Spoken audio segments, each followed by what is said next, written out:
نحمده ونستعينه ونستغفره ونؤمن به ونتوكل عليه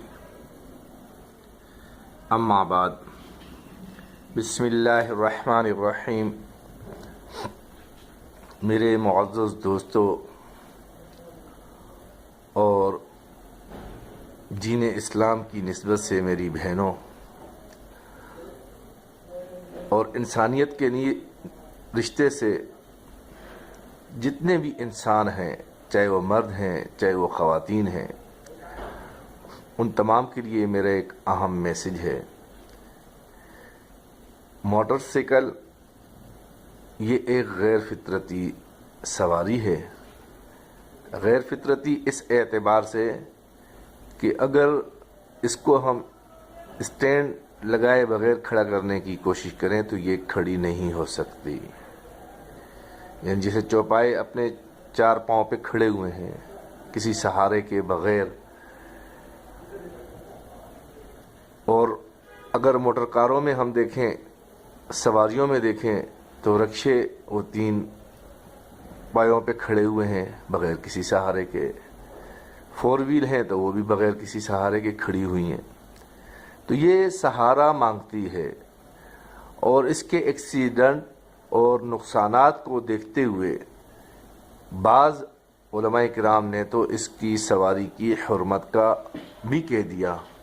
تو میں اس اعتبار سے تو فتویٰ نہیں دینا چاہتا اور نہ دوں گا، لیکن نقصانات اور ان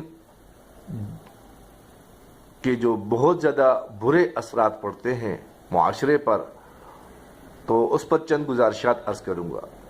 ایک تو جو ہمارے نوجوانان ہیں ون ویلنگ کرتے ہیں، اس کے اعتبار سے یہ جان لیں کہ فقہی مسائل ہیں، اس اعتبار سے اپنے مقامی علماء کرام سے پوچھ لیں کہ یہ ون ویلنگ کرتے ہوئے ایکسیڈنٹ ہو جائے اور بندہ مر جائے تو اب یہ مرنے والے کے لیے کیا حکم ہے؟ کہیں خودکشی کے زمرے میں تو نہیں آ رہے؟ فقہی مسئلہ ہے کہ اگر ریاست کے قوانین کی پاسداری کرتے ہوئے کوئی سوار چلا رہا ہے اور ایکسیڈنٹ ہو جاتا ہے تو اللہ کی ذات سے امید ہے کہ یہ شہید ہوگا، اور اگر یہ سوار ریاست کے قوانین کی پاسداری نہیں کر رہا اور یہ گاڑی چلاتے ہوئے ایکسیڈنٹ کے ذریعے سے اگر مر جاتا ہے تو اغلب یہ ہے کہ کہیں یہ خودکشی میں نہ آ جائے۔ تو ون ویلنگ یہ تو بالکل ہی حرام ہے، اور اس کے نقصانات بہت زیادہ ہوئے ہیں۔ اور موٹر سائیکل کے اعتبار سے جو بات میں نے شروع کی تھی وہ ابھی میں آپ کو کچھ کلپ میں دکھاؤں گا۔ ہماری خواتین، ہماری بہنیں، ہماری بچیاں، ہماری مائیں جب موٹر سائیکل پر بیٹھتی ہیں، مجبوری ہے اور فور ویل نہیں خرید سکتے، تھری ویل نہیں خرید سکتے، اور کہیں جانا ہے مجبوری کی حالت میں نے آپ کو بتایا کہ میں خود فتویٰ اس کی حرمت کا نہیں دیتا موٹر سائیکل کی سواری کا، لیکن احتیاط کا تو ضرور کہوں گا۔ جیسے ون ویلنگ کے اعتبار سے حرمت کا میں نے بتایا، اسی طریقے سے احتیاط بہت ضروری ہے۔ خواتین بیٹھتے ہوئے اپنے کپڑوں کو بالکل سمیٹ کر بیٹھیں، برقع، دوپٹہ اور ایسے لہرانے والے جو بھی اس کے کپڑے ہیں ان کو بالکل سمیٹ کر بیٹھیں کہ کہیں شرمندگی کا باعث نہ بن جائیں، کہیں موت کا ذریعہ نہ بن جائے، کہیں معذوری کا ذریعہ نہ بن جائے۔ بہت دکھ ہوتا ہے جب موٹر بائک چلاتے ہوئے ہم دیکھتے ہیں کہ کوئی خاتون گری پڑی ہوئی ہے، اور ایک خاتون بیچاری کے ایکسیڈنٹ کے بعد حالت یہ دیکھی، بالکل ان کا سر جو ہے، بال اتنے لہرائے ہوئے تھے کہ ان کے بال آ گئے اور سر بالکل ان کا ویل کے ساتھ جڑا ہوا تھا، اور اب بالوں کو نکالنے کے لیے کوئی کینچی تلاش کر رہا ہے تو کوئی کیا تلاش کر رہا ہے۔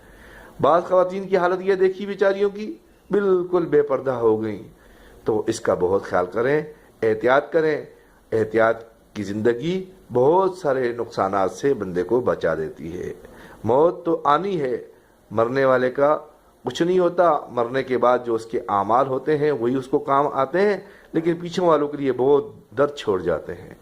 لیکن مرا نہیں اور معذور ہو گیا تو اپنی بھی زندگی اجیرن، اور باقی ماندہ جو اس کے خدمت کرنے والے ہیں، خیال کرنے والے ہیں، ان کی زندگی بھی بہت پریشانی کا۔ امید ہے اس کا بہت خیال کریں گے۔ اللہ پاک آپ سب کا حامی و ناصر۔ آپ کا اپنا مولانا اخلاق احمد۔ السلام علیکم ورحمۃ اللہ وبرکاتہ۔